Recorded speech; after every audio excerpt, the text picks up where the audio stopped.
이게 비디오를 제가 녹화를 해서 제공하지만 비디오를 통해서 듣는 것보다 직접 이 자리에서 듣는 게 정말 중요합니다. 그러므로 이 비디오를 보시는 분들은 각성하시고 다음번에는 꼭 잘 나오시기 바랍니다. 오늘은 예수님에 대해서 같이 생각해 보도록 하겠습니다. 우리 인간은 철저하게 타락한 존재이기 때문에 우리에게 구세주가 필요합니다. 그래서 예수님께서 이 세상에 오셔야만 했고 우리를 위해서 목숨을 내놓으셔야만 했다고 하는 이 사실을 우리가 먼저 주목해 보아야 되는데요. 우리는 우리의 힘과 능력으로는 구원을 얻을 만한 그런 방법이 없습니다. 마치 바닷물 대서양 한가운데, 태평양 한가운데 빠져버린 사람처럼 아무리 수영을 잘한다고 해도 거기서 살아남지를 못합니다.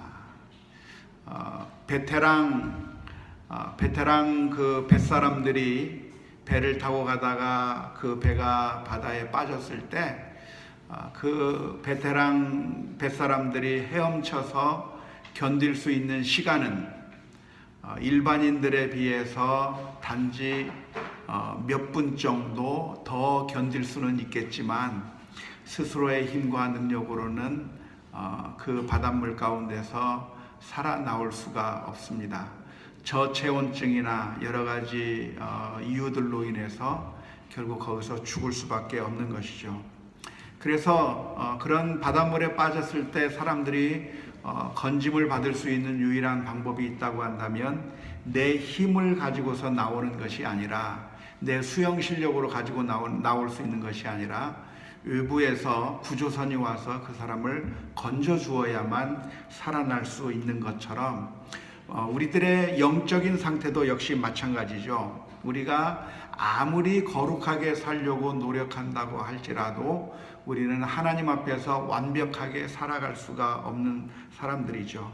그래서 예수님께서 이 세상에 오셔서 우리들의 죄를 지고 십자가에 못 박혀 죽으셔야 했고 그걸 통해서 우리가 구원을 얻게 되는 것인데 이것이 바로 참된 기독교와 가짜 종교 사이를 나누는 근본적인 차이라고 이야기할 수가 있습니다.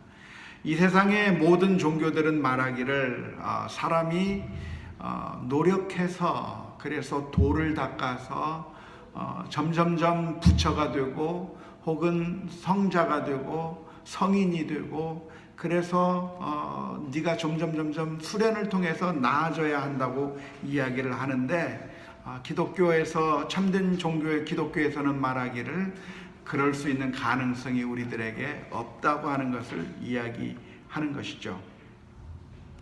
아무리 인간이 노력한다고 해서 소망이 없는 이유가 무엇이냐면 물론 우리가 노력한다면 좀 더 나아질 것 같아요. 그래서 조금 노력하지 않은 사람보다는 노력한 사람이 좀 더 거룩해질 수가 있겠지만 아무리 노력한다고 해서 완벽해질 수는 없는 겁니다. 그래서 예를 들어서 우리가 100m를 열심히 달리면 몇 초 만에 100m를 주파할 수가 있죠. 세계 최고 신기록이 몇 초에 100m를 달리는 겁니까? 9초 58. 어떻게 그렇게 금방 나왔죠? 그거 제가 써놨습니까? 안 써놨는데? 우사인 볼트가 2009년에 세운 기록이 9.58초에 100m를 달린 겁니다. 우사인 볼트도 처음에는 9.58초에 달린 것이 아니라 처음에는 뭐 한 10초 정도 달렸겠죠. 11초 정도 달렸겠죠. 하지만 노력하다 보니까 0. 몇몇 초를 더 단축시켜서 9.58초까지 단축시킬 수 있었습니다. 이런 우사인 볼트가 더 노력하고 더 노력하면 0.1초 만에 100m를 달릴 수 있을까요? 그건 불가능한 건가요? 우사인 볼트가 100억 년 동안 노력한다고 하면 인간의 힘으로 안 되죠. 인간의 힘으로 안 되는 겁니다. 아무리 열심히 노력한다고 해서 조금 더 빨라질 수는 있지만 100m를 0.1초에 달리는 것이 불가능한 겁니다. 인간은 전적으로 절망적인 상태에 있다고 하는 것을 우리가 기억해야 되는 것이죠. 그래서 우리들은 예수님이 필요한데요. 예수님은 누구십니까? 예수님은 100% 하나님이면서 동시에 100% 인간이십니다. 예수님은 100% 인간으로 우리와 똑같은 분이셨습니다. 마리아의 몸을 통해서 아기로 태어나 성장의 과정을 거치셔서 키가 자라고 지혜가 자라는 그 과정을 거치셨습니다. 우리처럼 허기를 느끼셨고 금식하신 후에는 줄이셨고 무화과 나무를 보셨을 때는 그것을 먹기 위해서 열매를 찾아보시기까지 하셨습니다. 십자가 위에서 갈증을 느끼시기도 하셨고 예수님께서는 사역을 많이 하신 다음에는 피곤함을 느끼시기도 했고 나사로의 죽음 앞에서 슬퍼하며 우시기까지도 하셨습니다. 십자가를 앞에 두고서 심각한 스트레스 때문에 고통을 받기도 하셨습니다. 십자가에서 온갖 고난을 다 그대로 당했습니다. 예수님은 100% 인간, 우리와 똑같은 인간이었다고 하는 사실을 먼저 기억하면 좋겠는데요. 만일 예수님께서 우리와 똑같은 인간이 아니었다고 한다면 우리의 죄를 대신할 수가 없었을 겁니다.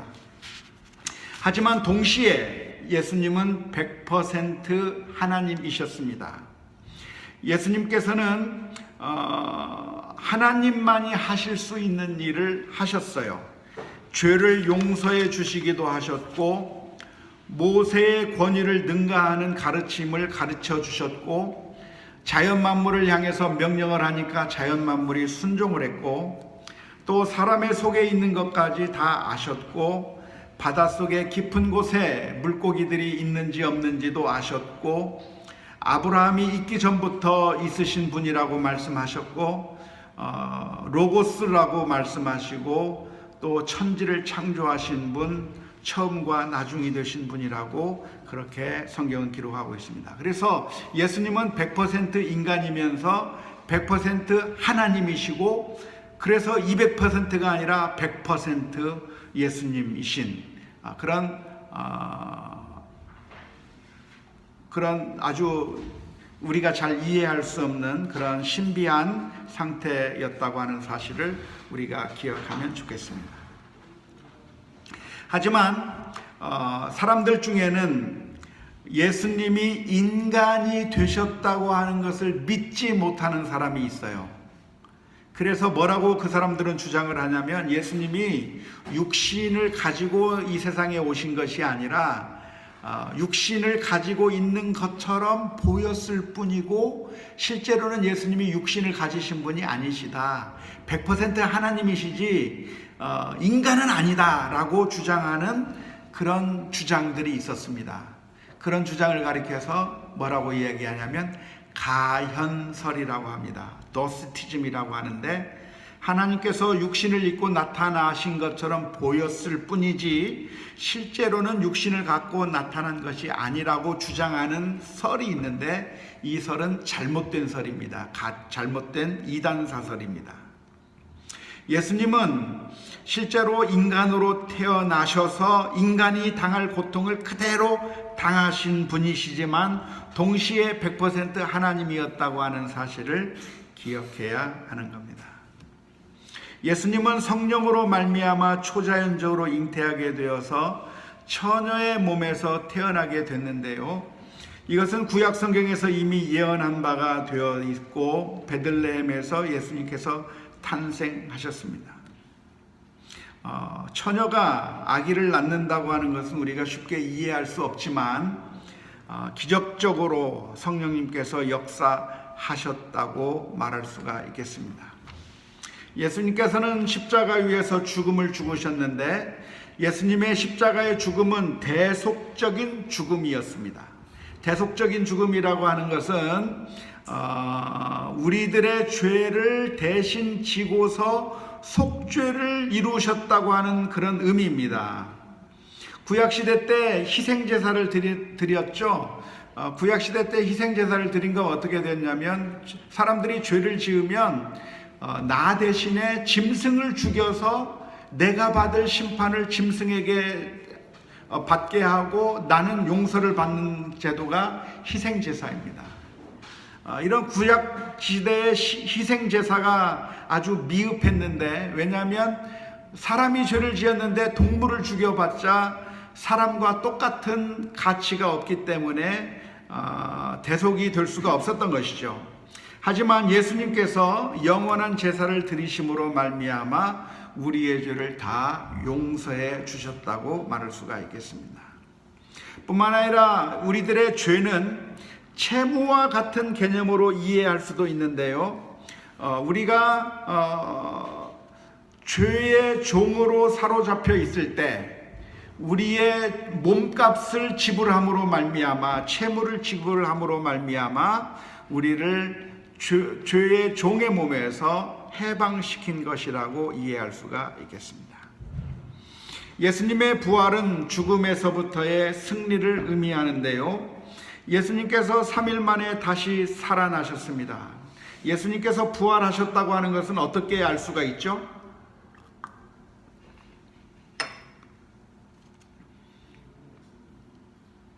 그것은 기독교가 탄생했다고 하는 그 사실에서부터 우리가 알 수가 있는데요.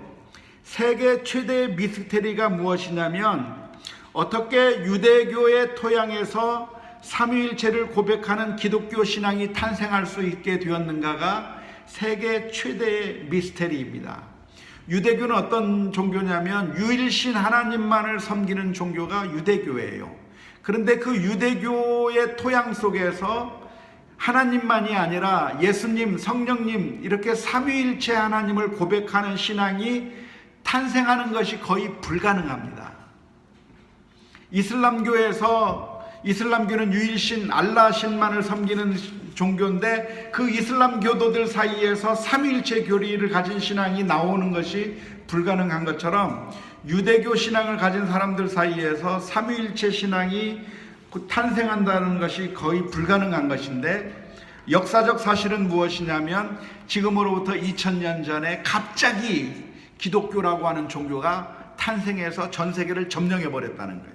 어떻게 이것이 가능하게 되었는가? 그것은 부활이라고 하는 사실이 인정될 때, 실제로 부활이라고 하는 사건이 있었을 때라야만 이해될 수 있는 것이라고 말할 수가 있습니다.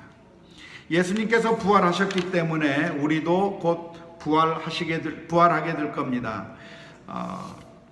우리가 지금 죄를 짓고 여러 가지 고통 가운데 있지만 결국 죄 용서함을 받고 결국에는 우리도 승리하게 될 거라고 하는 사실을 예수님의 부활을 통해서 알 수가 있을 것입니다. 그래서 예수님에 대해서 잠시 설명을 했는데, 예수님에 대해서 혹시 궁금한 거 있으시면 질문해 주시기 바랍니다.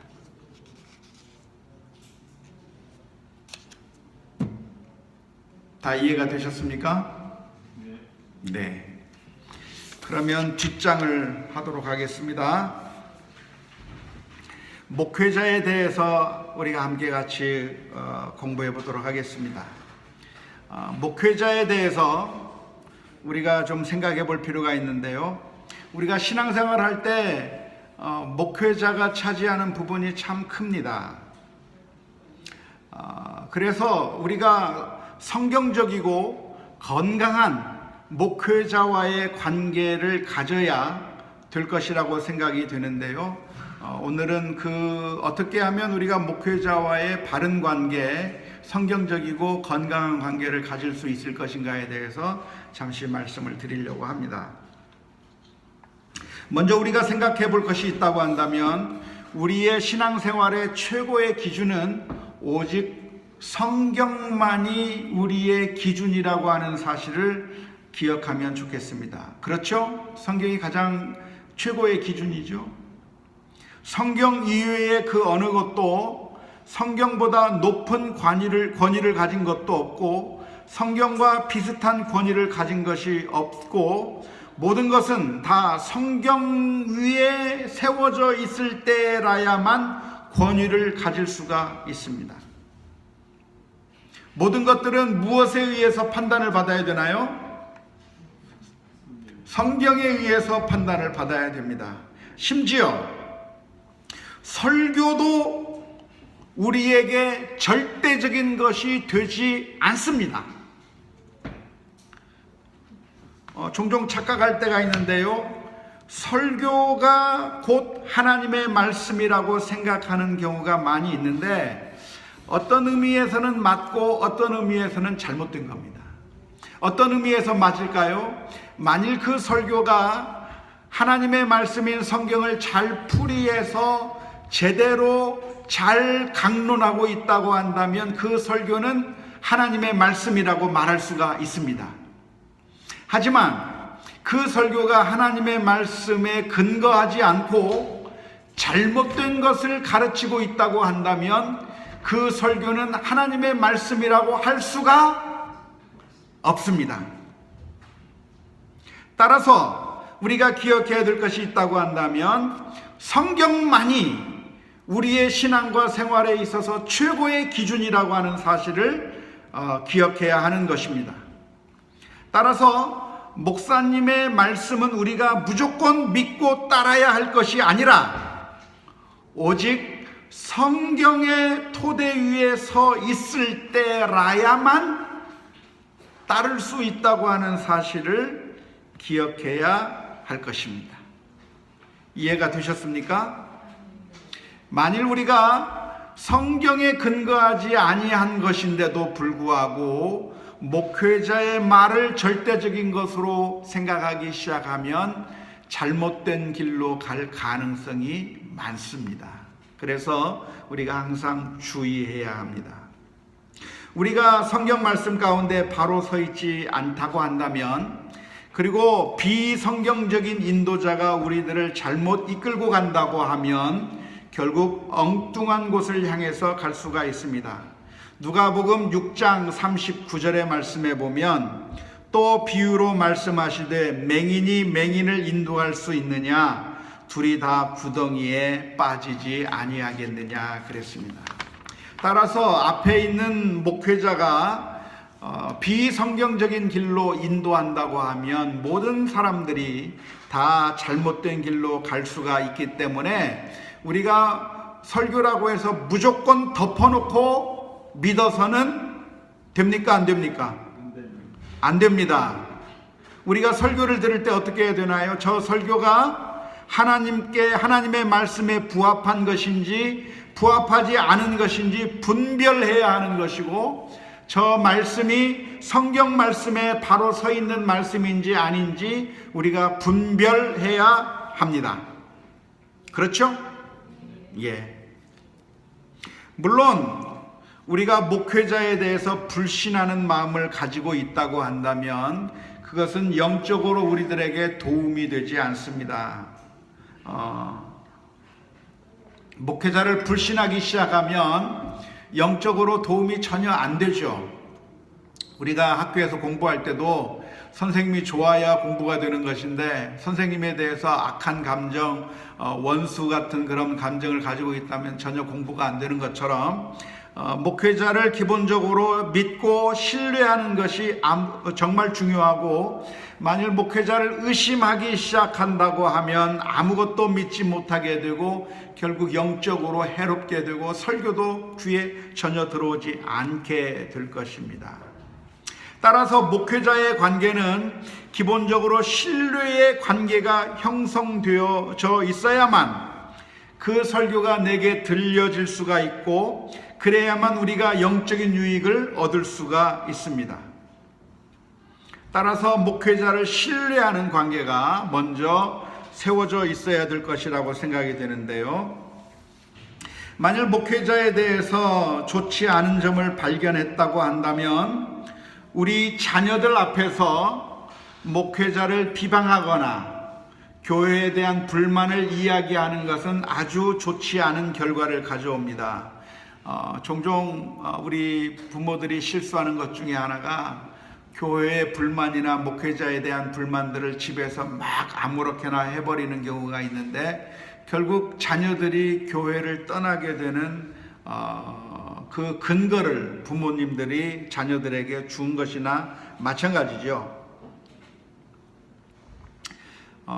만일 목회자가 잘못하고 있는 것이 있다고 한다면 자녀들 앞에서 집에서 욕하고 비난하고 하는 것이 아니라 오히려 우리는 복음을 나누는 기회로 삼아야 합니다. 복음을 나누는 기회로 삼는다는 것이 무엇이죠? 우리는 사람들이 죄를 짓고 잘못을 할 때마다 복음을 생각해야 돼요. 복음을. 그렇구나. 그래서 예수님께서 이 세상에 오셔야만 했구나. 죄를 짓는 사람이 있다고 한다면, 잘못하고 있는 사람이 있다고 한다면, 세상에 어쩌면 이렇게 잘못을 저렇게 할 수가 있지, 실망했다고 하면서 비난하고 욕하는 것이 성경적인 태도가 아닙니다. 만일 목회자가 무엇인가 잘못하고 있다고 한다면 그 목회자를 비난하고 욕하고 할 것이 아니라 어떻게 해야 되는 거죠? 목회자가 완벽한 인간이 아니고 죄를 지을 수밖에 없고 타락할 수밖에 없다고 하는 사실을 발견하면서 바로 그 이유 때문에 예수님께서 이 세상에 오셔야만 했고 그래서 우리를 위하여 피 흘려 죽으셨다고 하는 그 사실을 생각하면서 복음적인 원리를 발견해야 되는 거예요. 그래서 우리 자녀들 앞에서도 우리 목사님이 만일 무엇인가 잘못했다고 한다면 맞아. 목사라고 해서 완벽한 인생을 살 수 있는 것이 아니라 목사도 때에 따라 하나님의 은혜가 없다고 한다면 또 죄를 짓고 타락할 수밖에 없는 너무나도 죄로 가득한 것이 우리 인생이기 때문에 심지어 주의 일을 하겠다고 하는 사람조차도 저렇게 죄를 지을 수밖에 없는 그런 악한 모습이 우리들의 모습이기 때문에 바로 그 이유 때문에 예수님께서 이 세상에 오셔야만 했고 그래서 우리를 위하여 피 흘려 주셨다고 하는 사실을 기억하면서 복음의 원리를 다시 한번 발견할 필요가 있는 것이죠. 그래서 어떠한 경우를 만난다고 할지라도 그것은 비난과 비방의 기회가 되는 것이 아니라 사실은 복음을 나누는 기회로 삼아야 될 것입니다. 만일 우리 자녀가 잘못하고 있다고 한다면 그 잘못을 왜 잘못했느냐고 꾸중하는 것으로 끝날 것이 아니라 그 자녀의 잘못을 지적해 주면서 네가 정말 언니를 사랑해야 되는데 이러한 조그마한 문제 때문에 언니에 대해서 증오감이 막 드는구나. 그래서 네가 화를 낼 수밖에 없었구나. 그런데 그게 너의 문제만이 아니라 사실은 엄마도 그렇단다. 엄마도 누군가 말 한마디 하면 나도 화가 나고 나도 분노가 치밀어 솟아오르고 나도 용서할 줄 모르는 그런 사람이라고 하는 사실 때문에 결국 우리가 하나님 앞에서 온전하지 못한 사람들이기 때문에 예수님께서 이 세상에 오셔야만 했고 결국 그 예수님께서 나를 위해 피 흘려 주셔서 우리가 구원을 얻게 되었다고 하는 그 복음의 원리를 깨닫고 우리가 주님 앞에 나아가서 무릎 꿇고 회개하며 나아가자고 같이 권유하는 복음의 기회로 삼아야지 우리가 남들을 정죄하고 비난하는 쪽으로 우리가 이야기를 해서는 안 될 것이라고 생각을 합니다. 우리는 양극단을 피해야 합니다. 양극단을 피해야 되는데요. 한쪽의 극단은 무엇입니까? 무턱대고 따르는 겁니다. 목사님이 무슨 이야기를 하든지 팥으로 매주를 쓴다고 해도 목사님이 말했다고 하면 무조건 다 따라가는 맹목적인 순종을 하는 그런 사람들이 있습니다. 그러한 태도가 좋은 것이 아니라 사실은 잘못된 태도예요. 그렇게 된다고 한다면 목회자가 잘못된 길로 인도할 때 잘못된 길로 따라가다가 다 같이 망할 수 있는 그런 가능성이 있습니다. 그래서 무턱대고 따라가는 것도 잘못이지만 또 한 가지 잘못은 무엇이냐면 신뢰하지 않고, 목회자를 신뢰하지 않고 조그만 잘못이 있어도 비난하고 그리고 욕하면서 신뢰를 보이지 않는 것도 역시 잘못된 태도입니다. 우리는 양극단적인 태도를 지향하고 성경적인 관계를 우리가 세워 나가야 합니다.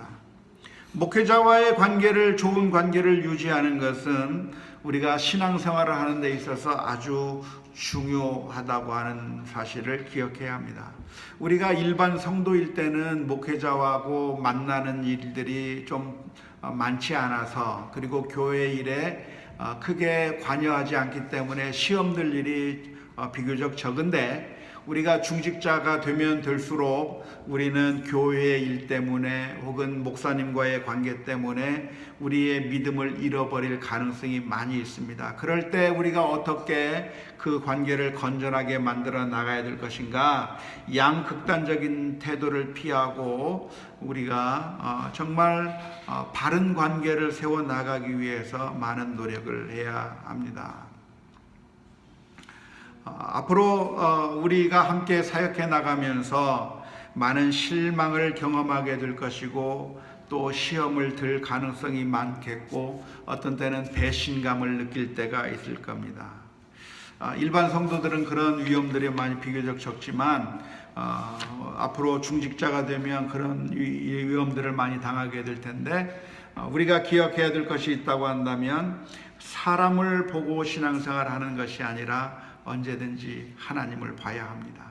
사람은 언제든지 타락할 수 있고 사람은 언제든지 넘어질 수 있습니다. 목사도 신이 아니고 완벽한 사람이 아니기 때문에 여전히 목사도 신앙적인 영적인 성숙을 계속해서 해 나가야 될 과제를 안고 있는 것이 목회자입니다.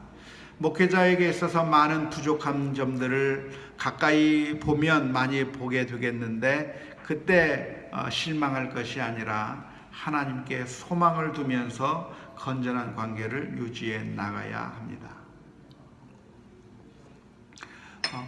목회자는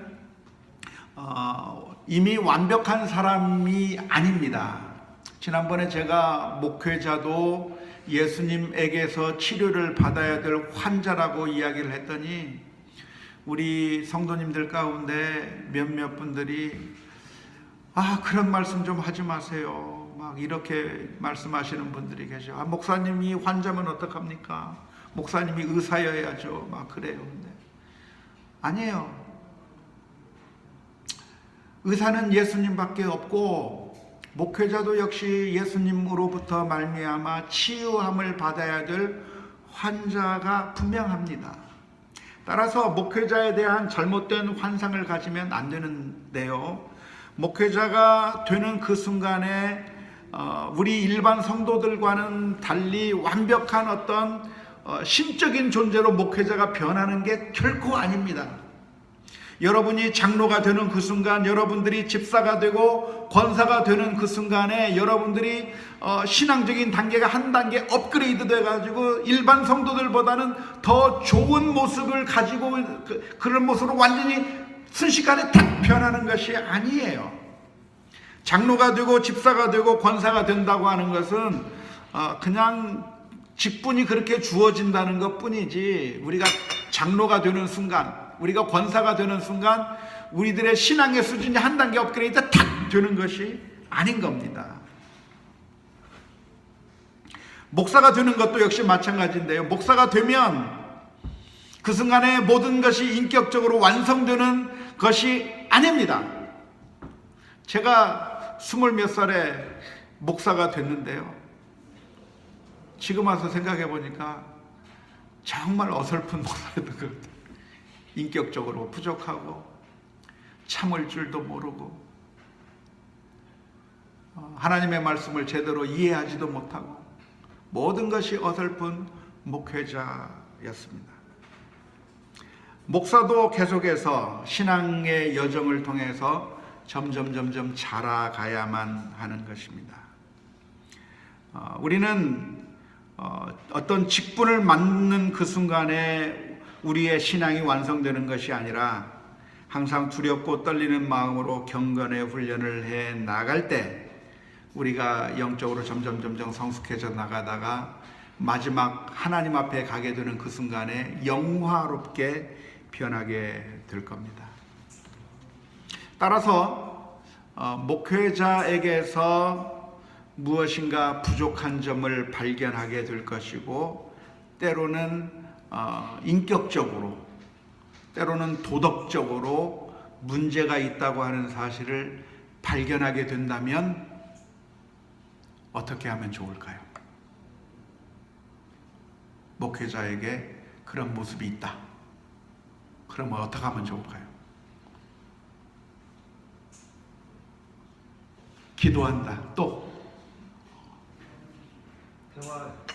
대화한다. 예. 컨닝했군요.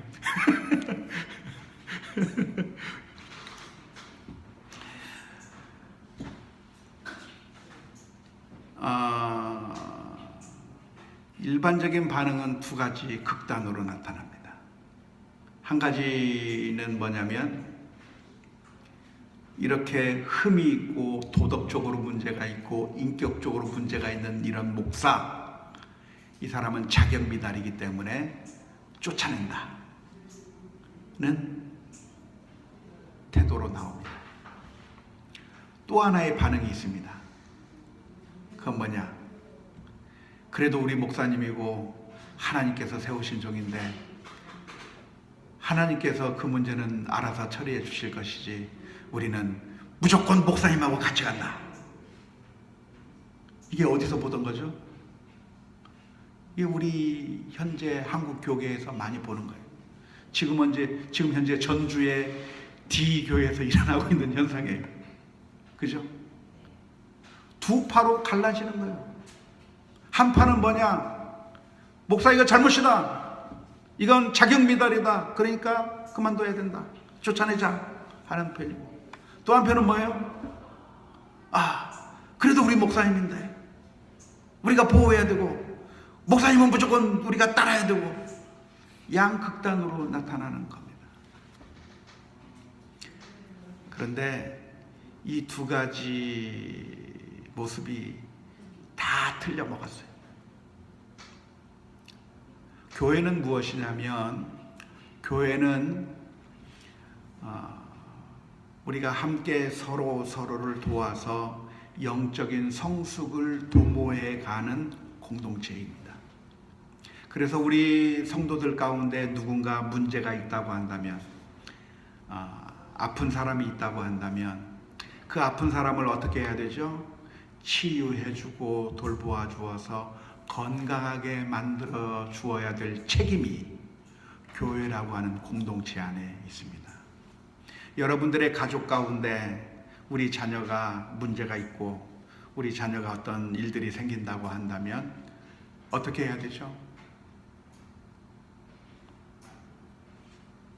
넌 나쁜 짓이 됐으니까 너 우리 집에서 나가, 그래야 되나요? 그건 아니고, 우리 딸이니까 괜찮아, 뭐 나쁜 짓 해도 괜찮아 그것도 괜찮나요? 그렇게 하는 게 괜찮나요? 아니요. 두 가지 방법 다 틀렸어요. 어떻게 해야 되는 거예요?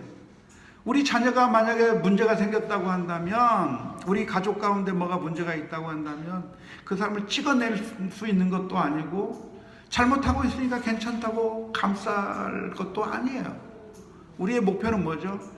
우리 가족의 온전하게 되는 것을 목표로 삼아야 되는 거죠.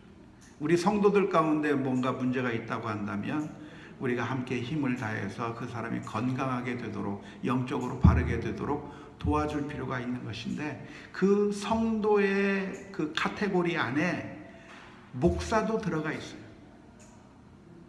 목사도 영적으로 성숙해져 나가도록 우리 모두가 함께 도와주어야 되는 겁니다. 이해가 됩니까? 이해가 조금 돼요? 예. 이게 잘 안 되는 이유는 뭐냐면, 그동안 우리 한국교회에서 목회자들이 영적인 권위를 행사하기 위해서 자기는 뭔가 특별한 일반 성도들하고는 다른 하나님과 직통하고 있는 뭔가 좀 권위를 가진, 영적인 권위를 가진 사람으로 그렇게 포장을 너무 많이 하면서 목회를 해왔어요. 근데 이건 건강한 태도가 아니에요. 그건 중세 천주교에서나 있었던 일인데, 오늘날 우리 한국교회 대부분의 많은 목회자들이 마치 중세 천주교회의 신부들이 그랬던 것처럼 일반 성도들하고 하나님 사이의 중보자가 마치 목회자인 것처럼 그렇게 영적인 권위를 내세우고, 영적인 권위를 내세우기 위해서 뭘 이용했냐면 40일 금식 기도를 했다는 등 일반인들이 하지 못하는 그런 어떤 영적인 대단한 것들을 막 자랑하면서 그런 영적인 권위를 내세우고, 기도해서 뭔가 응답이 된 것 같은 그런 것들을 자꾸 이야기함으로써 어떤 영적인 권위를 내세우고, 그래서 일반 성도들하고 다르다고 하는 그 자신의 모습을 드러내놓고 해서, 그래서 결국은 그 목회자가 어떤 권위를, 영적인 그 파워를 획득하는 일들을 너무나도 많이 해왔어요. 그러다 보니까 수많은 사람들이 목회자를 잘못된 시각으로 바라보는 겁니다. 목회자는 우리와는 좀 다른 사람이고, 그래서 목회자는 우리와는 다른 어떤 높은 영적인 그런 위치에 있는 것이고, 그래서 그 영적인 권위를 가지고 있는 목사의 말에는 무조건 순종해야 된다고 하는 것으로 우리 성도들이 훈련을 받아서, 그래서 목회가 좀 편하기는 했죠. 그렇지만 건전한 성경적인 관점은 아니에요. 왜냐하면 사실은 목회자가 그런 사람이 아니기 때문에.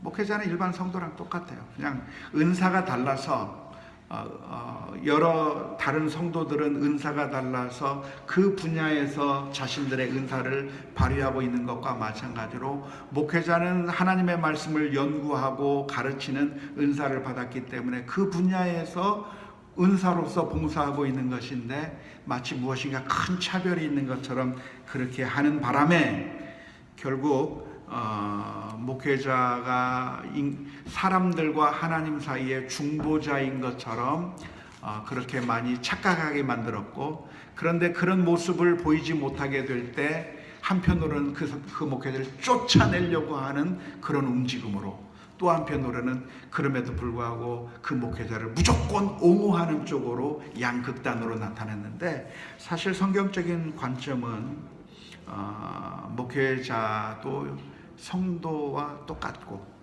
그래서 영적으로 성숙해져야 될 과제가 있다고 하는 것이 우리가 반드시 기억해야 될 일입니다. 그래서 목회자가 영적으로 성숙해질 수 있도록 성도들이 도와줄 필요가 있나요, 없나요?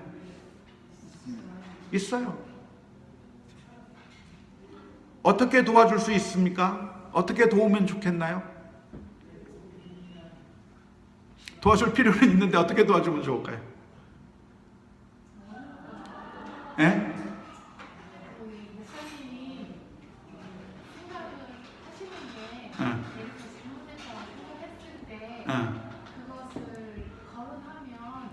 뭔가 마치 내가 교회 분란을 일으키는 전쟁이 같이 되기 때문에 그냥 넘어가는 경우가 많고, 커다란 뭐 돈 문제나 성적인 문제 아니면 대체로 그냥 성도들은 넘어가 버리는 경우가 많아요. 예. 그렇다고 해서 목사님이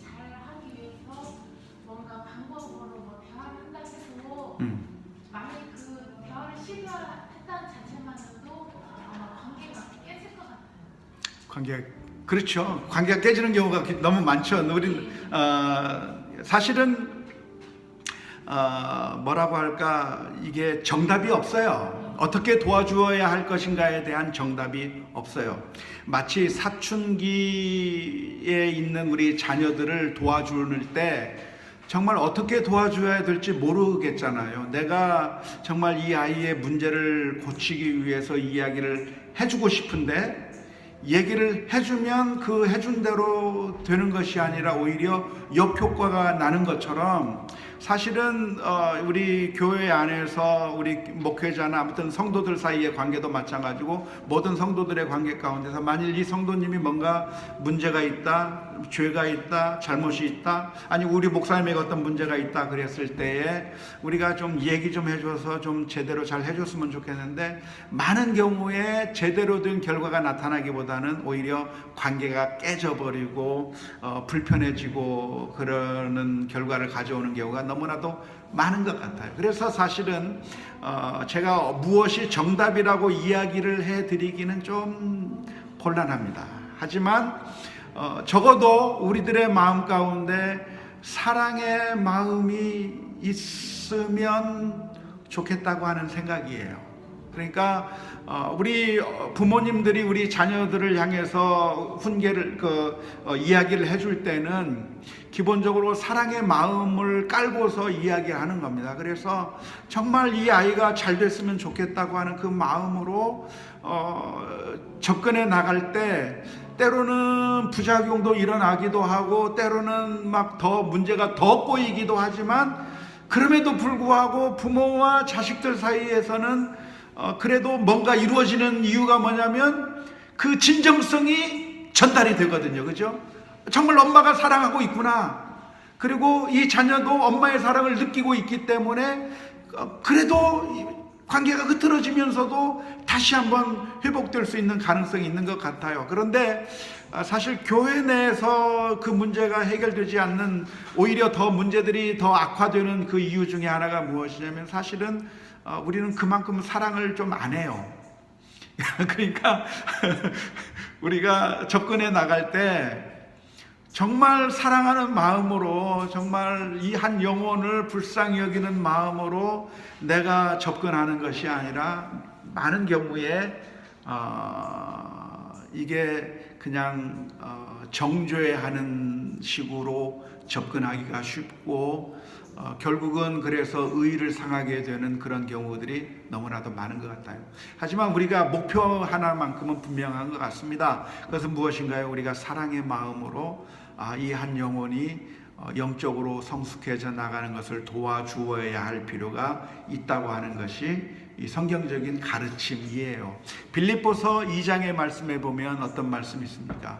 그러므로 그리스도 안에 무슨 사랑의 위로의 무슨 권면이나 이런 것이 있다고 한다면 어떻게 하라?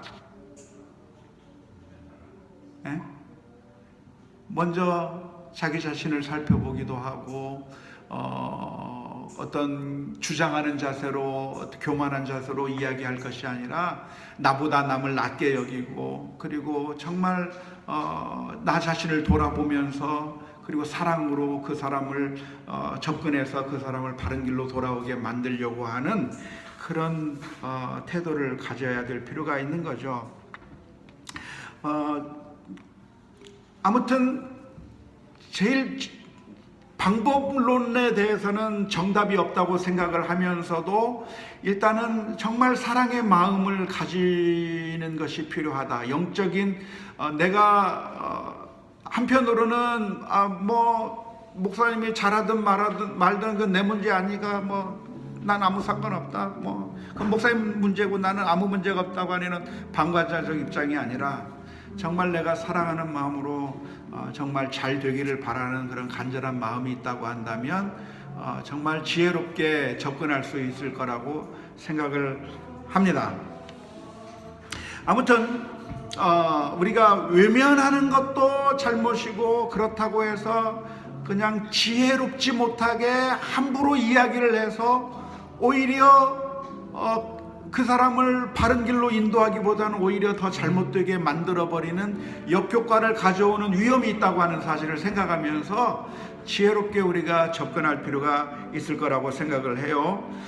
그래서 우리가 이 대화를 할 필요가 있다 생각이 듭니다. 대화. 그래서 정말 기도하는 가운데, 기도는 기본이겠죠. 기도해야 된다고 말씀을 해주셨는데 기도는 기본입니다. 기도하면서 성령님의 지혜를 구하면서 내가 어떻게 이 문제에 대해서 이야기를 잘할 것인지에 대해서 진지하게 고민하면서 대화를 해 나간다고 하면, 그러면 무엇인가 해결책이 나타날 수가 있을 것 같아요. 대화는 아주 기본적인 것인데, 사실은 대화를 하게 되면 때때로 우리는 많은 것을 발견하게 됩니다. 대화를 하지 아니하면 오해할 가능성이 너무 많아요.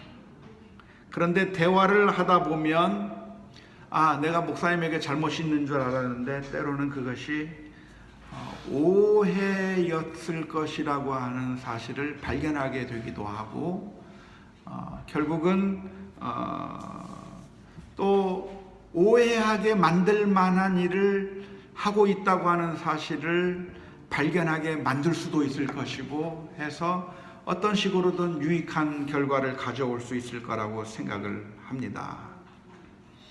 예를 들어서 뭔가 좀 잘못된 일을 하는 것 같아요. 잘못된 일을 하는 것 같았을 때 그것을 보고서 방관하는 것이 아니라 정말 지혜롭게 접근해서 이 문제에 대해서 지금 이 얘기를 하기 시작하면 아마 그때 그 순간에 왜 그런 행동을 해야만 했고 하고 있는지에 대해서 설명을 듣게 된다고 하면 때로 많은 경우에 내가 오해하고 있었다고 하는 사실을 발견하게 되기도 할 겁니다. 가장 잘못된 방법은 뭐죠? 가장 잘못된 방법. 가장 잘못된 방법은 당사자에게 말하지 않고 제3자들과 이야기하는 거. 제3자들. 수군수군, 성경에서는 수군수군 되는 거라고 그러죠. 우리 성도들 가운데 만약에 무슨 문제가 있다고 한다면 그 사람과 1대1로 정말 사랑으로 이야기해 주는 것이 필요합니다. 그런데 그 사람하고 이야기하지 않고 그 사람한테는 말을 안 해요. 누구한테 얘기를 해? 우리끼리 얘기해. 우리끼리. 세상에 이럴 수가 있니? 이게 우리 전라도 사람들이 특히 조심해야 될 거예요. 그죠? 우리들은 앞에서는 얘기 안 해. 앞에서는 얘기 안 하는데 너 어디서 얘기해? 자꾸 뒤에서 얘기해. 뒤에서. 우리 성도님들이 우리 성도들의 문제를 볼 때도 그렇고 우리 목회자의 문제를 볼 때도 있고 어떤 경우에든지 한 사람의 영혼을 바른 길로 인도해야 되겠다고 하는 그런 목적을 가지고 당사자와 직접 이야기할 필요가 있습니다. 그래서 그 이야기를 통해서 잘못을 깨달을 수도 있고 오해였다고 하는 사실을 깨달을 수도 있고 아니면 내가 사람들로 하여금 오해하게 할 만큼 내가 행동을 하고 있다고 하는 점을 깨달을 수도 있고 아무튼 여러 가지 유익한 결과들이 많이 나올 겁니다. 워낙에는 우리 교회가 그냥 개별적으로 움직이는 그런 교회가 아니라 우리 성도가 성도들 사이에 서로 사랑으로 권면해서 모두가 다 영적으로 바로 성장해 나가는 그런 교회가 되었으면 좋겠는데 목회자도 역시 그런 영적인 성숙이 필요하다고 하는 사실을 기억해야 할 것입니다. 뿐만 아니라 목회자들을 위로하고 격려하는 일도 필요하고요. 좀 잘하시는 것 같아요. 뿐만 아니라 낙심하게 해서도 안 될 것 같습니다. 언제 낙심하게 되냐면 말씀에 대한 반응이 없을 때, 오해를 풀려고 하지 않고 수군거릴 때, 신뢰하지 않을 때, 리더십을 인정하지 않고 신뢰하지 않을 때 목회자들은 낙심하게 되는 것이죠. 뿐만 아니라 목회자가 잘못을 했을 때는 그 잘못이 바로 나 자신에게도 똑같은 죄가 있을 수 있다고 하는 사실을 바라보고 우리가 우리 자신을 먼저 돌아볼 필요가 있다고 생각을 합니다. 그래서 목회자와의 좋은 건전한 관계를 유지함으로 말미암아 우리가 신앙생활을 해나가는데 좀 더 긍정적이고 건전한 그런 모습으로 우리가 변화가 되었으면 좋겠습니다. 질문 있습니다. 주십시오. 네.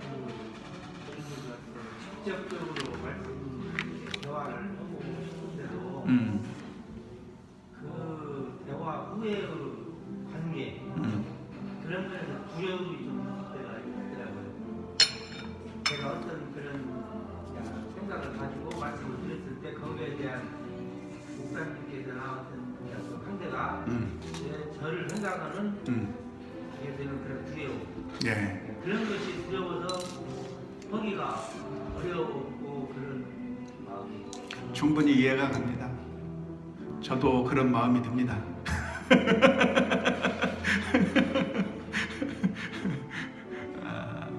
그냥 어떤 많은 경우에는 그냥 지나쳐야 될 것들도 많이 있을 거라고 생각이 들어요.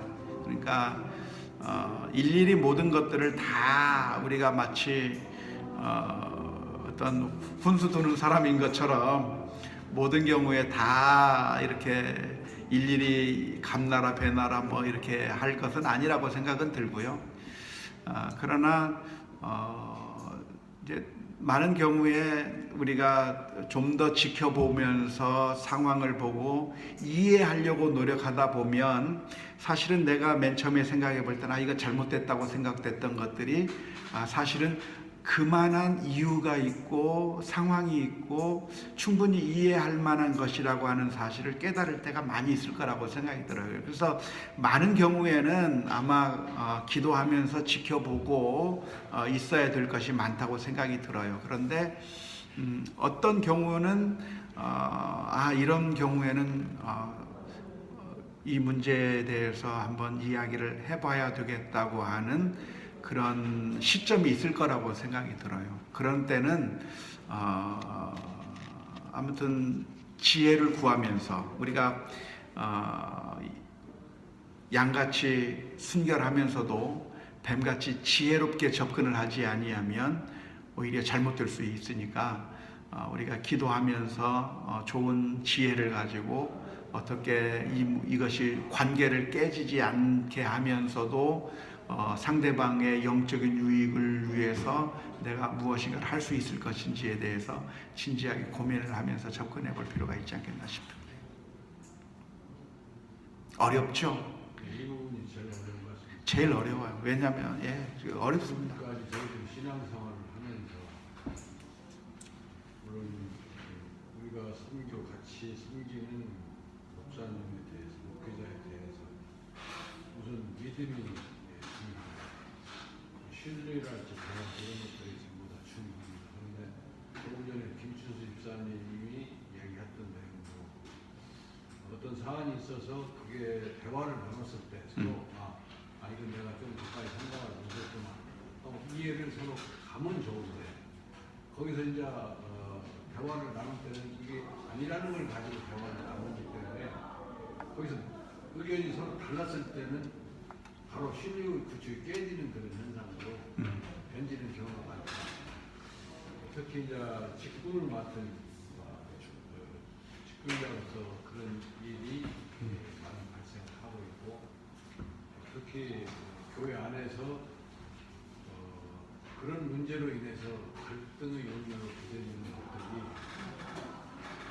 저희들이 이렇게 생활하면서도 형제는 대화를 통해서 서로 간에 합의점을 못 잡고 오히려 거기서 또 갈등이 심화돼서 그걸 떠나야 하는 그런 환경에 처음부터 또 이제 그로 인해서 말할 수 없는 신적 신학적 고통을 느끼는 것도 또 이면에 목사님께서도 어느 성도 때문에 이거 아닌데 그냥 그 성도가 아버지 소리를 하는 것 때문에 마음적, 심적 고통을 느끼시고 힘들어하시는 것도 봤는데, 그런 부분들이 대부분 최종적으로 가서 원면을 하고 대화를 통해서 신뢰를 구축하고 풀어나가는 것이 아니라, 그런 문제가 생기면 결과적으로는 아무런 답을 못 찾더라는 얘기죠. 그래서 참으로 이 문제가 이해하기도 어렵고 현실적으로 풀어나가기도 어려운 그런 과정인 것 같습니다. 맞습니다. 사실 저는 이제 이런 것을 가르쳤고, 그리고 제가 우리 성도님들에게 혹시 내가 잘못하는 것이 있으면 얘기해달라고 오픈하는 그런 태도를 많이 가지고 있는데요. 근데 막상 누가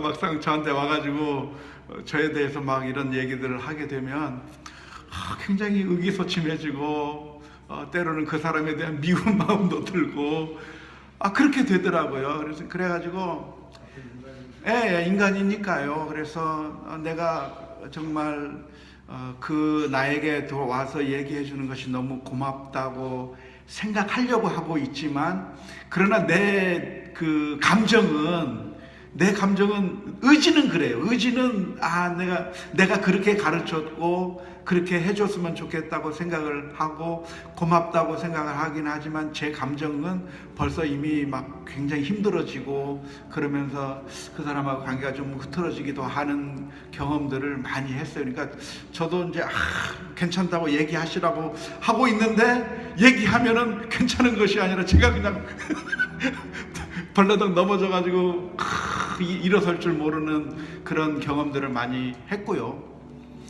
사실 또 이제 목사님들 그룹 중에서도 제가 미국에 있을 때 몇몇 목사님들끼리 이렇게 하나의 그 연합체를 이루어가지고 서로 같이 우리 목회를 하는 가운데 친구가 되어주자. 그래서 누군가 잘못하면 잘못한 거 보고 그냥 가만히 있지 말고 사랑의 마음으로 진실을 이야기해서 잘못된 길로 가지 않도록 서로 이야기해줘서 우리가 바른 길로 가자.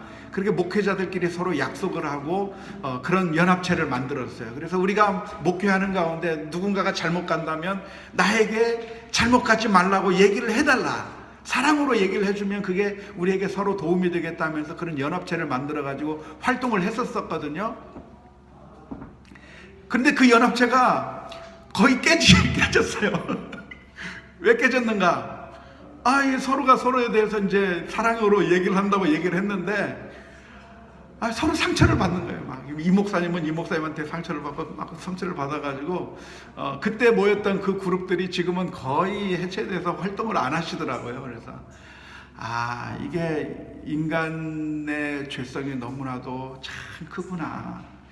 정말 나의 그 더러운 치부들이 드러나고 또 내 모습에 대해서 조그만 공격이 들어올 때 그것을 참고 그것을 좋게 받아들이는 것이 인간이 아니라 정말 그것을 견딜 수 없어서 결국은 나에게 이야기하는 그 사람을 향해서 막 발톱을 드러낼 수밖에 없는, 마치 수의사가 개를 치료해 주려고 하는데 개는 크게 싫어가지고 그냥 수의사를 막 물어버리고 핥히는 것과 같이 정말 우리 인간의 마음이 너무나도 악해서 나를 위해서 사랑의 수술을 하려고 손을 대는데, 사실은 그 수술을 대려고 하는 사람을 향해서 막 으르렁거리고 잡아먹으려고 하는 그런 못된 심성이 우리들에게 다 들어있다고 하는 사실을 발견하면서 정말 예수님 밖에는 우리의 소망이 없구나라고 하는 사실을 절감하기는 하는데,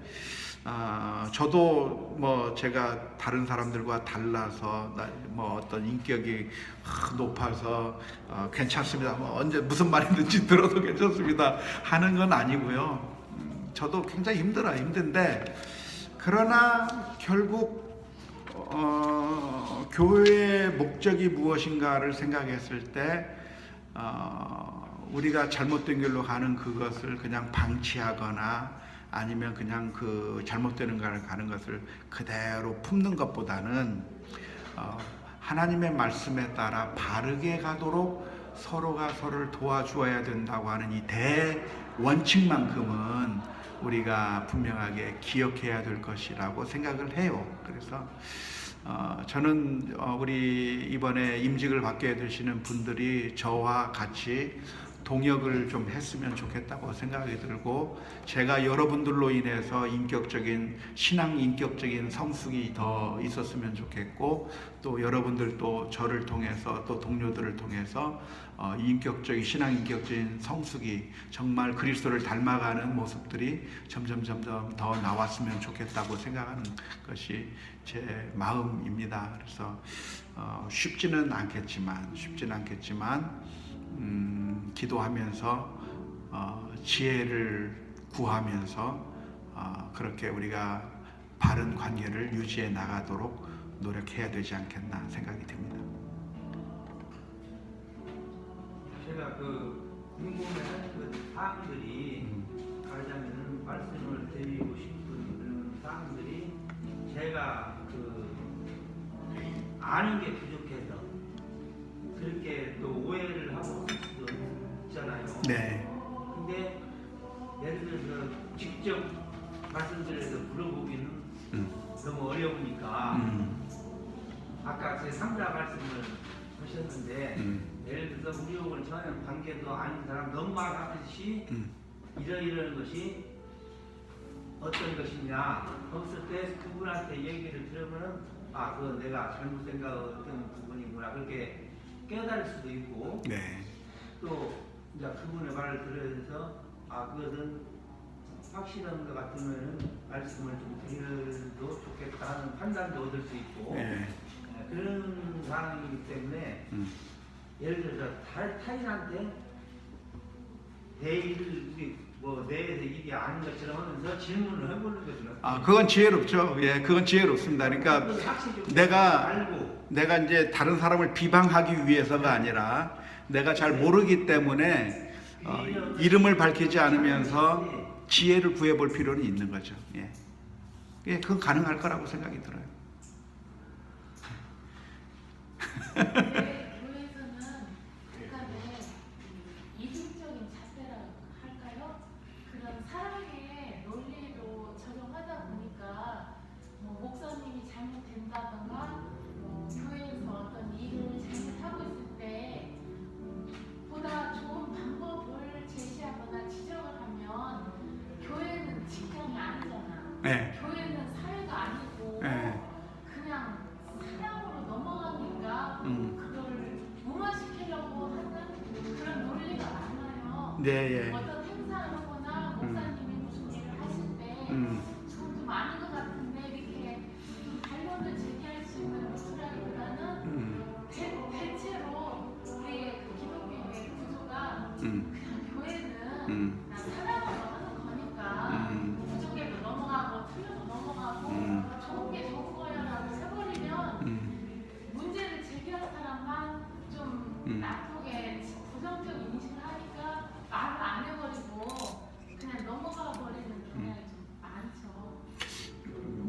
아무튼 교회가 어떤 일들을 해 나감에 있어서 말들이 많아 버리면 일이 안 되니까 그런 태도가 어느 정도는 필요할 거라고 생각은 들지만, 그러나 예를 들어서 이것을 우리가 도덕적인 판단은 좀 할 필요가 있을 거라고 생각이 들어요. 그래서 예를 들어서 방법론적인 판단이라고 한다면, 그러면 사실은 항상 우리가 생각해야 될 것이 무엇이냐면 빌립보서의 말씀처럼 나보다 남을 낮게 여기는 마음을 가지고 있어야 되거든요. 항상 우리가 문제가 생기는 이유가 무엇이냐면 내가 생각하고 있는 것이 정답이라고 생각하고 상대방이 생각하고 있는 게 잘못되었다라고 하는 그런 관점으로 늘 접근하니까 문제가 생기는 거거든요. 그러니까 내가 잘못 판단하지 않았을까라고 하는 나 자신을 상대화시키는 마음을 항상 가지고서 접근해 본다고 한다면, 이런 일반적인 문제들에 대해서는 예를 들어서 내가 양보를 한다든지 내 의견을 좀 내려놓는다든지 해서 전체가 가니까 한번 그냥 따라갑시다 하면서 따라가는 것이 가능하다고 생각이 들어요. 그러나 제가 말씀드리는 것은 어떤 이런 방법론적인 것이 아니라 영적인 문제고 도덕적인 문제를 말하는 거죠. 그래서 이거 하나님의 말씀에 비추어 보았을 때 이것은 도덕적으로 옳지 않다, 영적으로 신앙적으로 이건 바른 길이 아니다라고 생각되는 문제는 그것은 그냥 방치해 둘 것은 아니라고 생각이 든단 말이죠. 예를 들어서 우리가 뭔가 잘못된 일을 하자라고 이야기했을 경우에 이건 교회에서 하는 거니까 그냥 신경 안 쓰겠다고 할 것이 아니라 교회가 잘못된 일을 하자고 하면 그것은 우리가 이 얘기를 해서 이것은 잘못된 일은 우리가 교회가 하지 않았으면 좋겠습니다라고 이야기를 하고 막을 필요가 있는 것이죠. 하지만 그런 도덕적인 문제이고 영적인 문제가 아니라 그냥 방법적인 문제, 예를 들어서 예를 들어서 우리가 부흥회를 할까 안 할까, 그것은 영적이라고 말하기보다는 하나의 방법론적인 문제 아닙니까? 그러니까 우리가 부흥회를 할 수도 있고 아니면 그냥 부흥회 없이 그냥 일반적인 스타일로 목회를 해나갈 수도 있고 등등 여러 가지 것들이 있는데, 예를 들어서 어떤 성경 퀴즈 대회를 한다든지 찬송 경연대회를 한다든지 이런 문제들, 이것은 도덕적인 문제가 아니고 그냥 방법론적인 문제라고 한다면 그런 것은 생각이 좀 달라도 그런 것들은 내가 의견을 내려놓고 같이 협력해주고 하면 아마 좋을 거라고 생각이 들어요. 그러나 우리가 심각하게 생각해야 될 것은 영적인 문제죠. 도덕적인 문제고.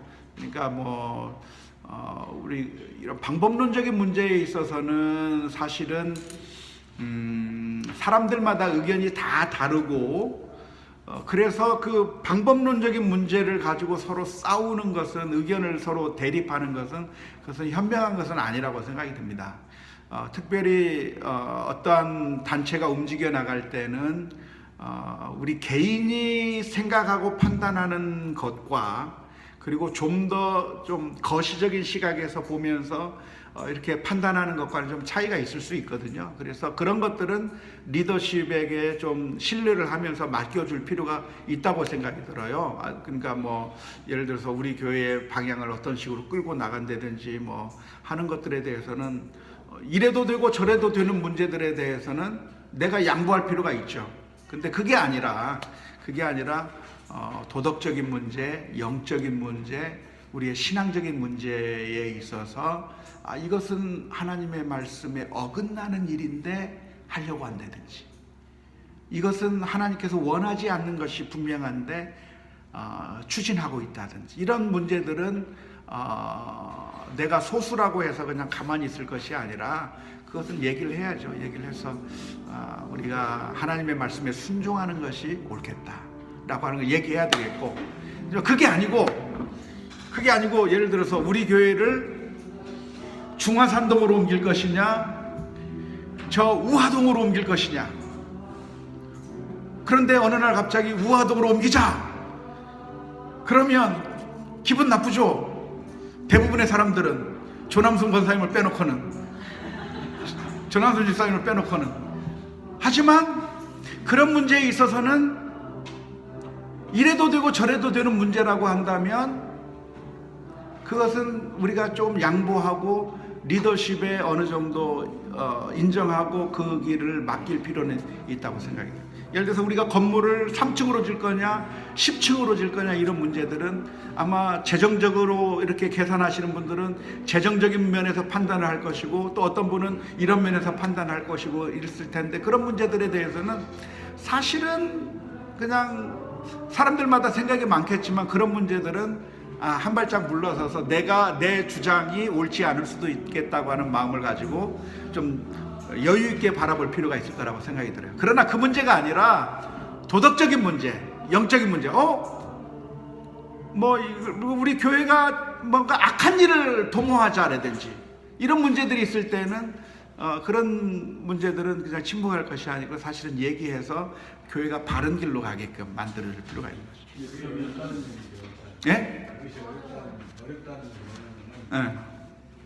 영적인 부분, 도덕적인 부분, 성경적인 부분에 대해서 그런 문제가 발생하게 되면 일단 그 성도들이 볼 때 목회자가 이 부분의 영적인 부분 아니면 성경적인 부분, 도덕적인 부분에 문제가 있다라고 했을 때 그걸 대화로 풀어내서 내가 거기까지 생각 못했다고 서로 합의가 이루어지면은 좋은데 대부분 그런 경우에 어떻게 뭐 문제가 있느냐 이렇게 이제 되는 경우가 많아가지고 목회자 입장에서도 성도가 그런 누군가가 그런 지적을 하고 그런 문제제기를 했을 때 그것을 받아주면은 내가 잘못한 일이다 이런 그 부분이 있어가지고 그게 상당히 그런 부분이 접근됐을 때는 교회가 문제가 생기더라는 얘기죠. 예, 문제가 생기죠. 예, 문제가 생겨서 사실은 그런 문제가 안 생겨야 돼요. 교회 안에서 영적인 부분이나 도덕적인 부분이나 성경적인 부분에 대해서 목회자와의 그런 문제는 생기지 않아야 한다. 안 해야죠.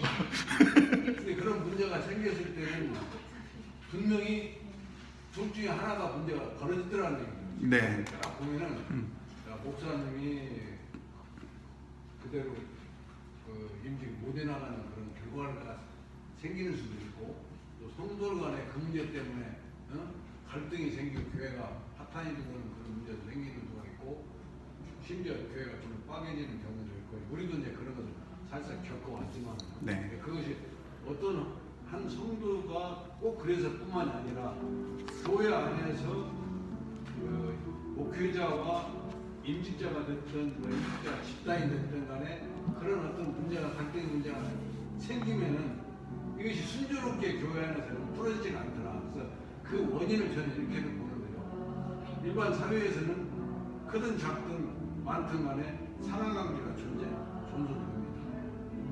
상하관계가 존속되는데 교회 안에서는 성도 간에 또는 모두가 주님 안에서 수평관계거든요. 네. 그러다 보니까 이게 서로 이해를 못하는 거예요. 그래서 어쨌든 문제는 안 생겨야 한다, 교회는. 안 생기면 제일 좋죠. 안 생기면 제일 좋은데 예를 들어서 이제 만약에 목회자가 이단적인 사상을 전달하고 있다. 그러면 어떻게 해야 되겠어요? 가가지고 목사님 성경적으로 봤을 때 이것은 목사님이 말씀하신 것은 성경적인 관점이 아닌 것 같습니다 라고 이야기를 해야 될 것이고 그랬을 때 목사님이 듣고 그런가요? 제가 그걸 미처 생각하지 못했네요 하면서 고친다고 하면 좋은 결과가 되는 것이고 때로는 내가 그렇게 얘기했을 때 목사님이 하는 말이 지금 오해하신 것 같은데 사실은 그런 의도가 아니라 이런 의도였습니다 라고 얘기해서 내가 오해했다고 하는 사실을 발견할 수도 있을 것이고 그 다음에 또 목회자에게 이야기했을 때 나는 그런 의도로 이야기한 것이 아니라 이런 의도로 이야기를 했는데 내 표현이 약간 오해할 만한 가능성이 있어서 그렇게 오해할 수 있는 가능성이 있겠군요. 앞으로는 제가 표현을 좀 더 명확하게 해서 오해하지 않는 표현을 하겠습니다라고 더 도움을 줄 수도 있고요. 아무튼 그런 문제들이 있을 때 대화를 통해서 문제들이 해결될 수 있는 가능성이 있는 것이고 그래서 결국 내가 오해했다고 한다면 내 오해를 풀어서 내가 또 유익이 있을 것이고 또 목사님이 표현을 정확하게 하지 못해서 사람들이 오해할 수 있다고 하는 사실을 목사님이 깨닫고 앞으로는 오해하지 않도록 명확하게 표현할 수 있는 기회를 제공함으로써 목사님에게 유익이 되게끔 그런 대화가 끝날 수도 있을 것 같다고 생각이 들고요. 그래서 아무튼 그런 면에서 대화는 아주 유익하다고 생각하고 그런데 만약 어떤 경우에는 자신의 잘못을 인정하지 않고 계속해서 잘못된 것을 계속 주장해 나간다고 한다면 어떻게 해야 되나요? 그때는 그 목사를 떠나야 되는 거예요. 그 교회에 남아있으면 안 되는 거예요. 왜? 잘못된 말씀을 가르치는 목회자라고 한다면 그 잘못된 말씀을 가르치는 목회자와 더불어서 신앙생활을 하면 안 되는 거예요. 맹인된 인도자를 따라서 신앙생활을 하면 안 되는 거예요. 결국 나와야 되는 거예요. 나와야 되는데 어떻게 나와야 돼요? 할 수 있으면 많은 사람 데리고 나가야 되는 거예요. 잘못된 길로 빠지게 하면 안 되니까. 그래서 아무튼 영적인 문제에 있어서는 아무튼 대화를 해야 되는 것이고 교회가 쪼개지는 것도 두려워할 것은 아니에요. 교회가 쪼개지는 것이 중요한 것이 아니고 사실은 복음을 제대로 바르게 가르치느냐가 훨씬 더 중요한 것이죠. 그러니까 만약 목회자가 이단적인 사상을 가르치고 있다고 한다면 쫓아내든지 우리가 빠져나오든지 아무튼 그런 일을 해야 되는 것이지, 이단적인 사상을 가르치고 있는데도 목사님이니까 뭐 그냥 따라가자 뭐 이래서는 안 되잖아요. 그런데 주변에 보면은 오히려 약간 그런 교회들이 인간적으로 더 성장하고 잘 나가고 있거든요. 그건 어쩔 수 없습니다. 이단 교회들이 더 잘 성장합니다. 왜냐하면 사람들을 영적으로 노예화시켜서 그냥 따라오게 만들고 있기 때문에 그냥 맹인이 맹인에게 이끌려 갈 때는 아무 문제 없이 따라가서 더 크게 돼 있습니다. 하지만 복음은 제대로 전파가 되어야 되는 것이고, 뭐 성장을 안 해도 뭐 성장을 하면 좋겠지만 안 한다고 해서 우리가 복음을 타협할 수도 없고 하나님의 말씀을 제대로 잘 가르쳐야 되는 것이 옳다고 믿습니다. 예, 그럼 현실적으로 지금 전주에서 이제 일어나고 있는 그 교회 분쟁이 있는데요. 네. 아까 설교 중에 말씀하신 것처럼 동국교회 문제하고 동국교회 문제는 이제 그 설교 표절에 관한 문제였고, 또 한 교회는 물론 옛날 이야기였지만 그 교역자의 그 성적인 문제로 인해서 문제가 생긴 그런 경우가 있었거든요.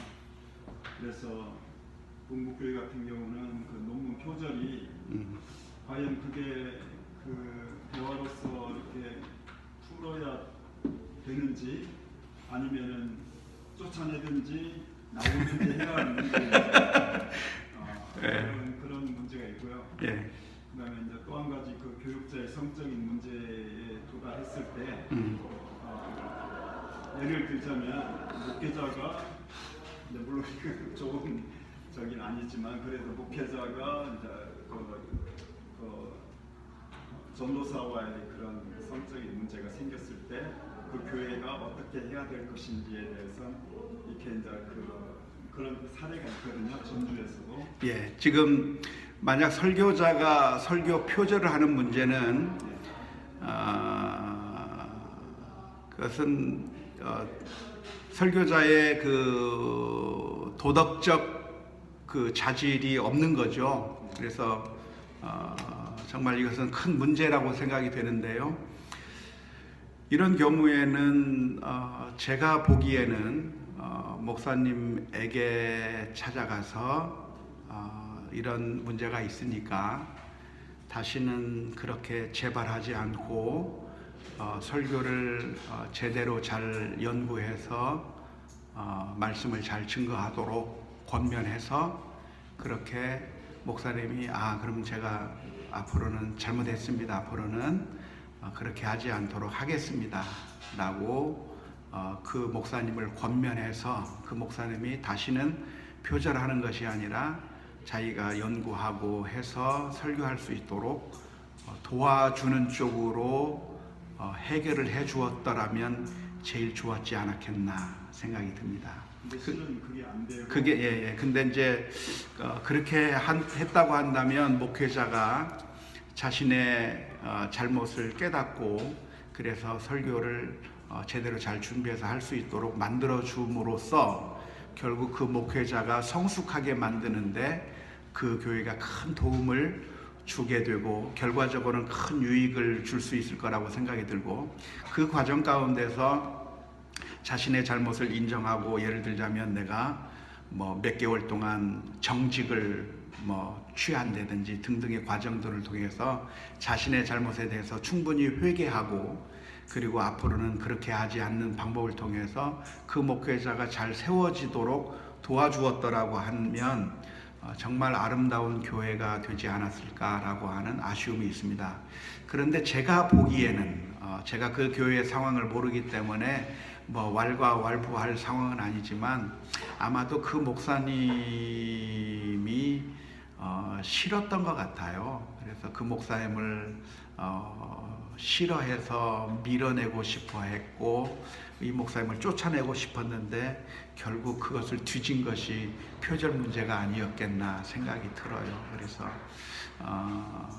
저는 그런 식으로 목회자를 쫓아내기 위해서 흠집을 들추어내고 그런 식으로 하는 것은 바른 방법은 아니라고 생각이 듭니다. 그래서 정말 어떻게 하다 보니까 표절을 알게 됐고 그래서 그 문제가 발생했다면 그것을 그 죄악을 없애게 만들기 위한 노력들이 있었더라면 좋았지 않았겠는가 생각이 드는데 아마 처음부터 접근 자체가 그 목사님을 싫어한 것이 먼저고 싫어해서 어떻게 쫓아낼 방법을 찾다 보니까 표절을 들추어낸 것이고 그래서 결국 싸움이 붙게 되고 결국 교회가 산산조각이 나고 아주 큰 문제가 일어났던 것이라고 생각이 드는데 아무튼 그런 면에서 좀 많이 아쉽고요.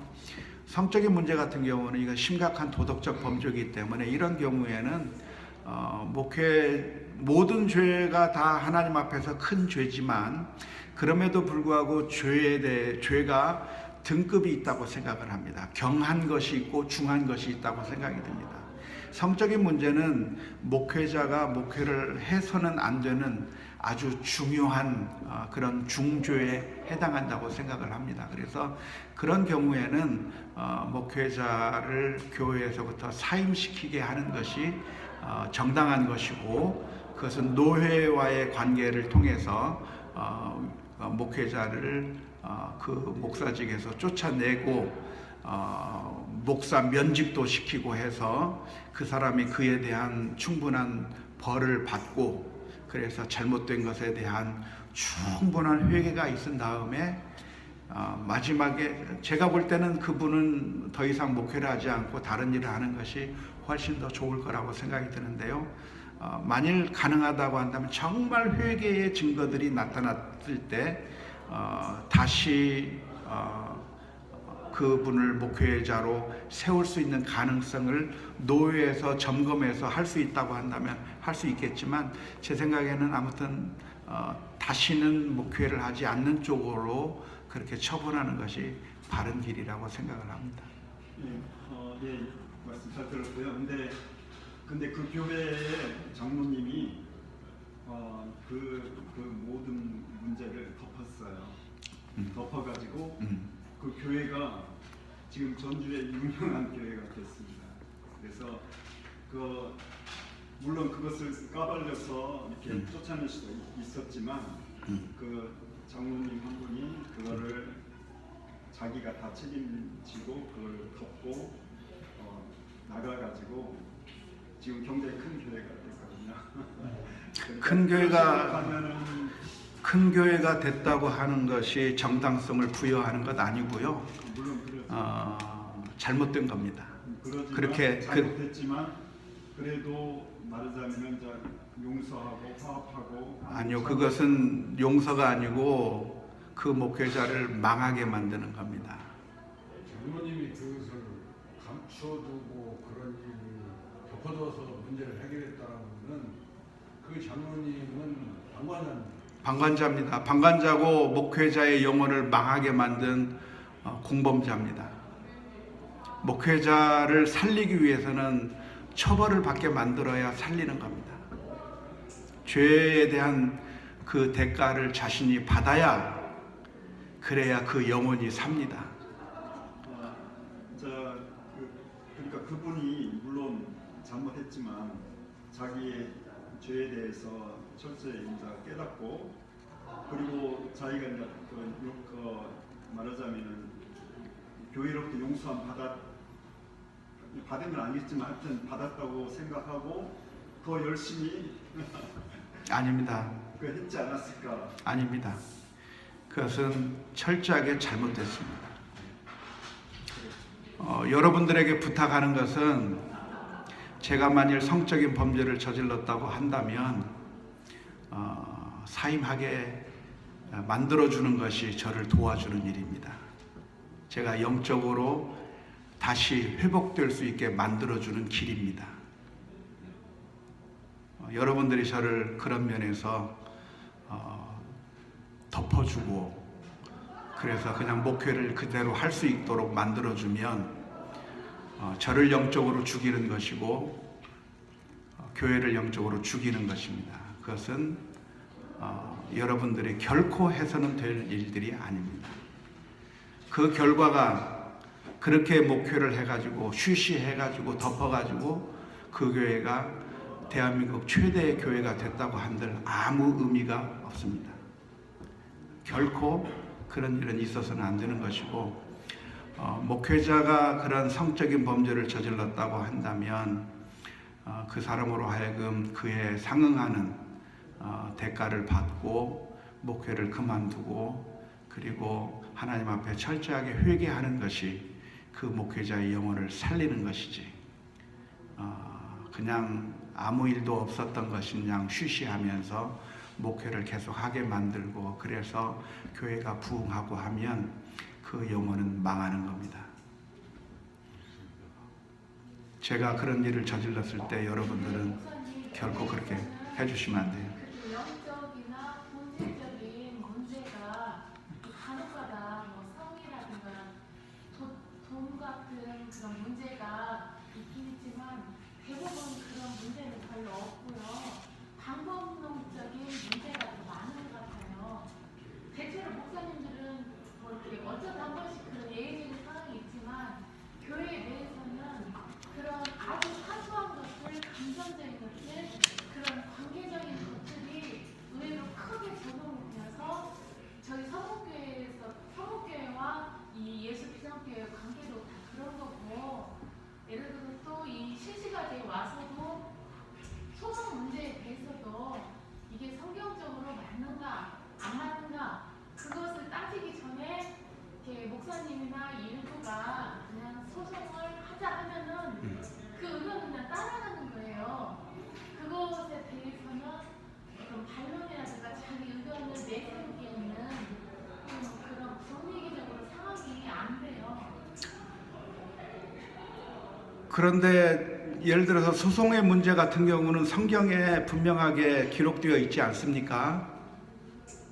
그러니까 우리 크리스천들은 세상 법정에 가지고 가는 것이 성경적이지 않고 바람직하지 않기 때문에 만약 저쪽에서 소송을 걸어와서 할 수 없이 우리가 대응해야 된다고 한다면 그걸 할 수 없이 대응을 방어적인 차원에서 대응할 수는 있겠지만 그것이 아니고 성경적인 가르침은 차라리 우리가 손해를 입는 것이 그것이 더 낫지 않겠느냐라고 하는 것이 하나님의 말씀이고 그럼 하나님의 말씀이 있다고 한다면 우리가 손해를 보더라도 순종하는 것이 그것이 우리가 추구해야 될 그런 자세라고 생각을 합니다. 그래서 만일 그런 문제에 있어서 의견이 다르다고 한다면 이것은 방법론적인 문제가 아니라 사실은 신앙적인 문제일 수 있겠다고 생각한다고 하면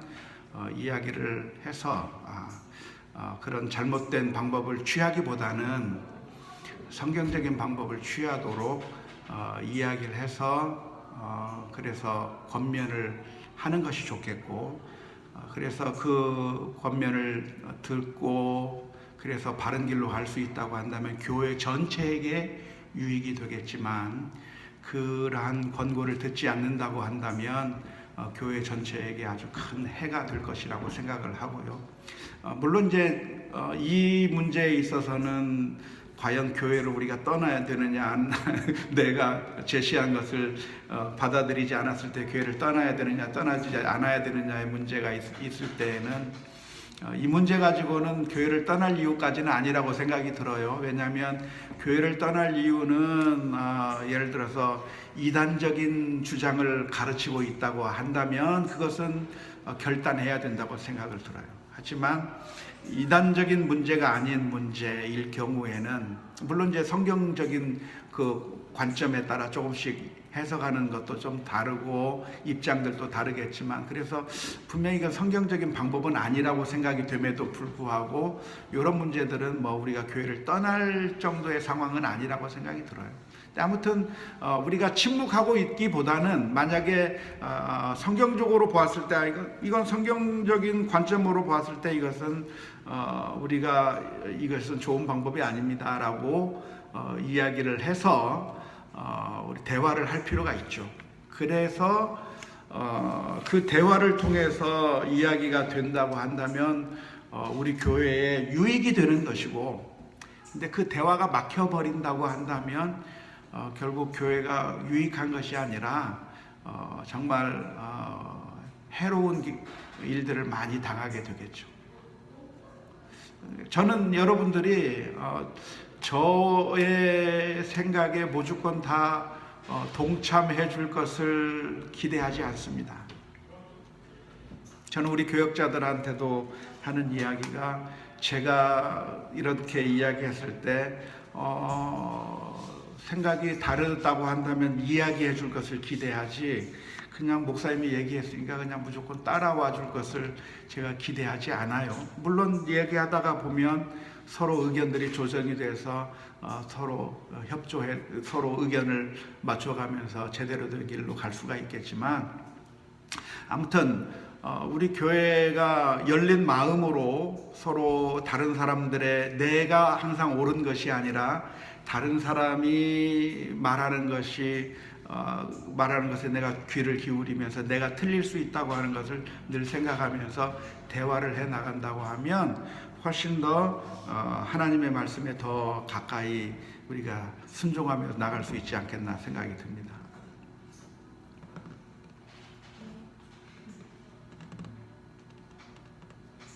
아무튼 영적인 문제는 특별히 그렇고요. 그런데 이제 방법론적인 문제, 우리가 중화산동으로 할 거냐 우화동으로 할 것이냐, 그런 문제들은 이것은 성경적인 그런 논쟁은 아니잖아요. 이래도 되고 저래도 되는 문제인데, 내가 볼 때는 여기가 훨씬 더 낫다, 내가 볼 때는 이게 좀 더 낫다 하는 그런 문제들이라고 하면 뭐 이야기는 할 수 있겠지만 어느 정도 적법한 단계를 거쳐서 결정이 되면 그냥 따라주고 협력하고, 예를 들어서 이번에 우리가 수양회를 가기로 했다 그러면 수양회를 지금 옛날에나 수양회했지 누가 요즘에 수양회 하나, 이렇게 좀 불만이 있어도 같이 따라주고 해서 가면 좋지 않겠나 생각이 들어요. 그런 것들은 리더십들을 좀 따라줄 필요가 있는 것이다 생각이 듭니다. 질문 있습니까? 좋습니다. 기도합시다.